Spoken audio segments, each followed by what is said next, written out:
Thomas, qu'est-ce qui est le plus probable? Que Messi vienne au PSG ou que Mediapro paye les droits de la Ligue 1?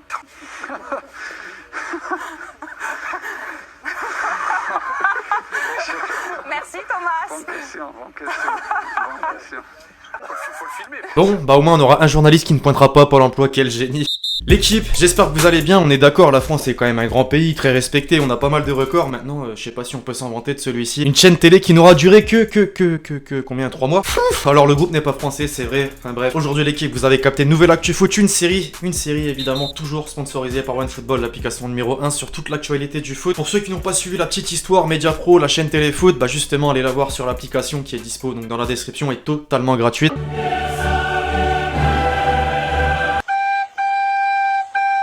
Les amis, pensez à lâcher le gros pouce bleu sur cette vidéo, oui je vous dis ça là dès maintenant puisque j'y pense et je vais oublier par la suite dans cette vidéo, alors pétez-moi ça comme il faut, qu'on atteigne la barre des 3000, 4000, je sais que c'est faisable, c'est gratuit, ça prend 2 secondes tout simplement, alors allez-y.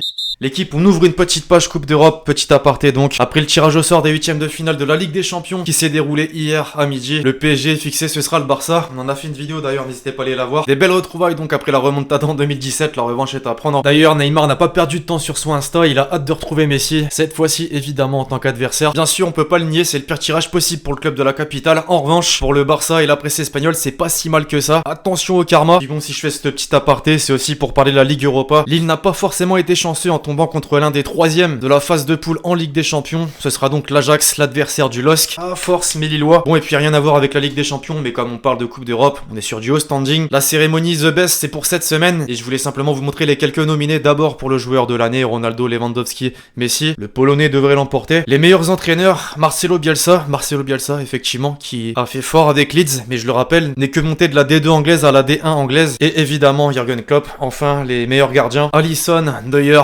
Oblak. Vous voteriez pour qui? À présent, un petit retour sur le week-end footballistique. Tout d'abord, avec l'image du week-end, justement, Neymar. Il aura fait peur à un grand nombre de Parisiens après le tacle de Thiago Mendes. Sa sortie sur civière, les blessures ne l'ont tellement pas épargné depuis son arrivée à Paris. Néanmoins, la bonne nouvelle, plus de peur que de mal. Selon Mohamed Bouafsi, il sera indisponible seulement entre 10 et 15 jours. Pas de fracture donc, mais plutôt une entorse.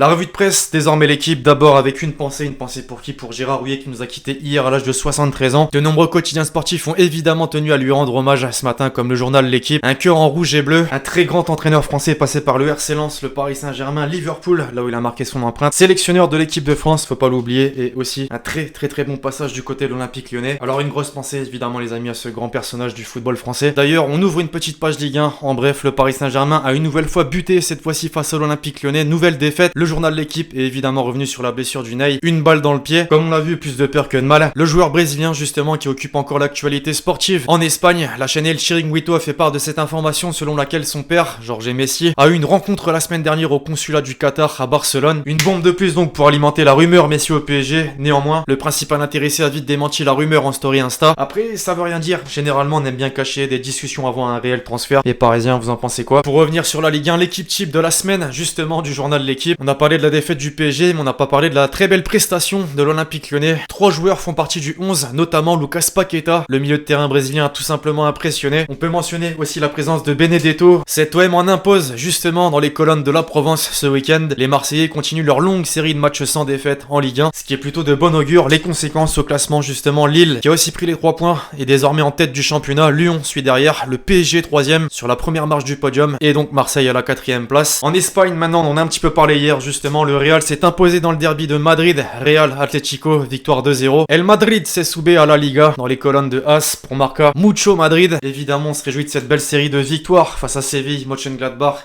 et l'Atlético donc. Du côté de Barcelone, on est très inquiet pour la suite. Solo Messi dans les colonnes du quotidien catalan Sport. Simplement car le Barça a montré un visage très crispé face à Levante à domicile. Heureusement, les 3 points sont pris. En Italie, les gros duos de tableau sont mis en avant. Tous ont pris 3 points, sauf les amis l'AC Milan qui a été tenu en échec à domicile 2-2 Porto. Merci Théo, tiens justement dans les colonnes de la Gazzetta dello Sport. Pourquoi? Simplement puisqu'après avoir été mené 2-0, Théo Hernandez, le Frenchie, a inscrit un doublé et a donc permis aux siens de continuer cette longue série de matchs sans défaite. 0 défaite pour l'AC Milan cette saison en Serie A. En Angleterre, en revanche, les gros pour la plupart ont été tenus en échec. Liverpool par exemple sur la pelouse de Fulham, score final 1 partout. Jürgen Klopp en colère, il n'a pas pu profiter du mauvais résultat de Tottenham pour prendre la tête de la Premier League. Maintenant le vrai sujet principal concerne Arsenal. Les Gunners occupent actuellement la 15e place du championnat, nouvelle défaite ce week-end et un geste de Xhaka a fait le tour de la presse britannique. Un étranglement, il a pris un rouge. Mikel Arteta, le boss, est pointé du doigt. Avant de basculer sur autre chose, en Allemagne dorénavant, le journal Kicker revient sur l'éviction de Lucien Favre de son poste d'entraîneur du Borussia Dortmund. La lourde défaite 5-1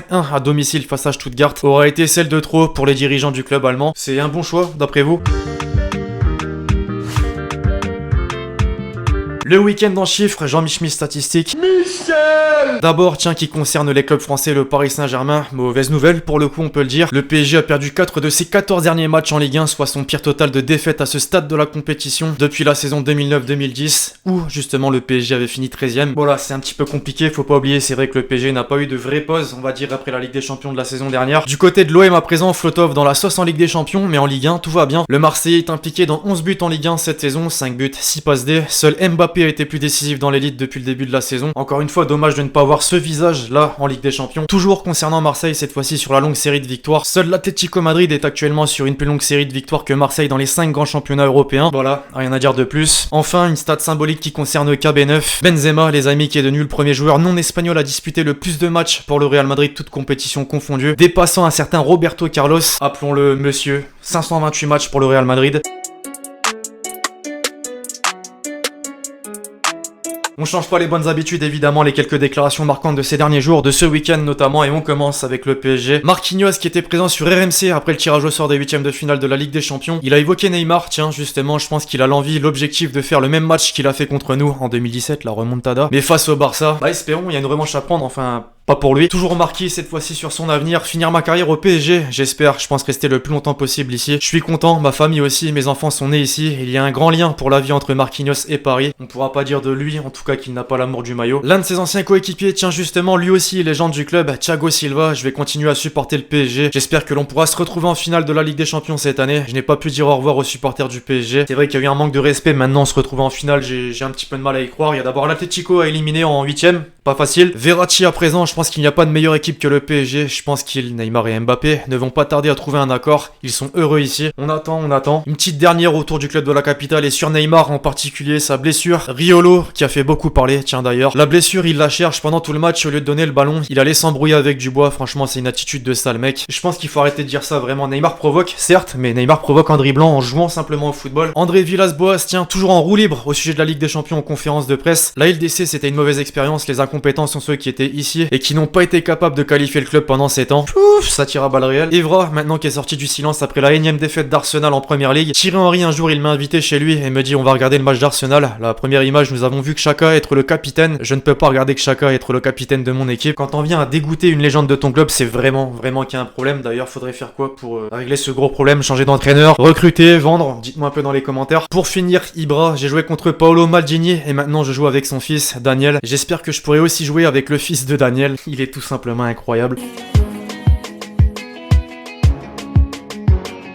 Ah, le petit tour sur Twitter, il est obligatoire. Tout simplement des génies, OneFootball. Keane, complètement oublié par ses partenaires ce soir, miskin. Voilà pourquoi je vous dis que OneFootball est la meilleure application. Moi, quand j'ai vu la cheville en sucre de Neymar se tordre, j'imagine mes Parisiens. Tweet, d'ailleurs dans le même style pour Julien Cazard. J'attends les premières nouvelles de la blessure de Neymar avant de commencer à trop m'inquiéter. Manuel Valls en sueur. Et un petit dernier pour la route. Paqueta à Milan, Paqueta à Lyon. C'est vrai qu'il a été incroyable. Bon, vous avez capté PSG Lyon au centre du sujet. Second poteau, Pavard.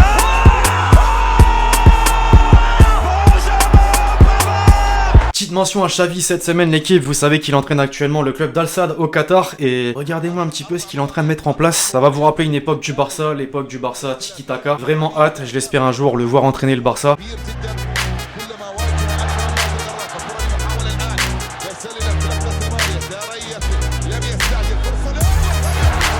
Oh, lovely pass here to pick out Gio Reyna.